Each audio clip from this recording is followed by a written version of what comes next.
Memang kita betul ke you masak semua? Ini terus saya dapat My hairstylist tolong saya tadi. sebagai AJK Bus lagi.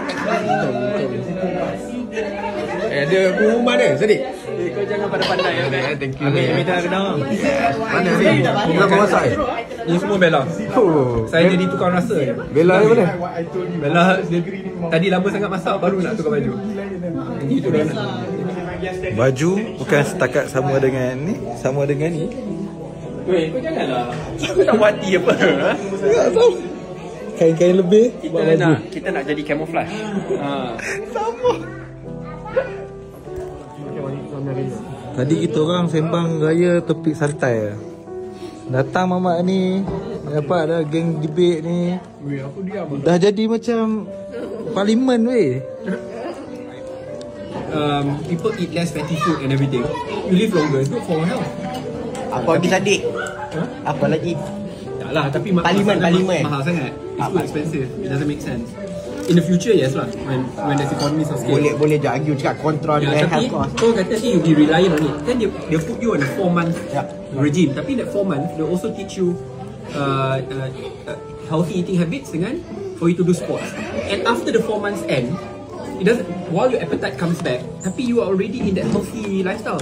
You are more likely to. Tapi rakyat Dia bawa satu keluarga. Dia punya makeup artist pun jadi tukang masak juga. Apa dia ni? Aku susah nak jumpa hai. Ada tolong tak? Ada tolong tak? Amin. Amin. Jadi cepatkan jodoh lah. Ni Adam yang makan. Kita tambah apa? Amin Ahmad dengan Alif Ahmad. Dia boleh tahu boleh ke 7 lah.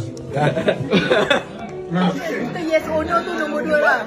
Mana boleh? Ni malam join saya berenang ya. Wow. Walaupun dia macam ikan duyung yang tak boleh bergerak, tapi Belagak kau dulu tak betul.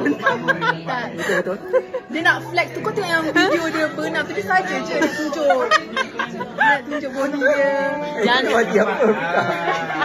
Pakai baju kayu dah tunjuk body. Dah, dia pandai berenang. I pun reti berenang tapi ada training tau. Berenang sendiri je.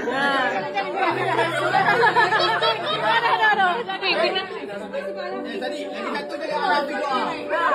Itu je. Tadi jangan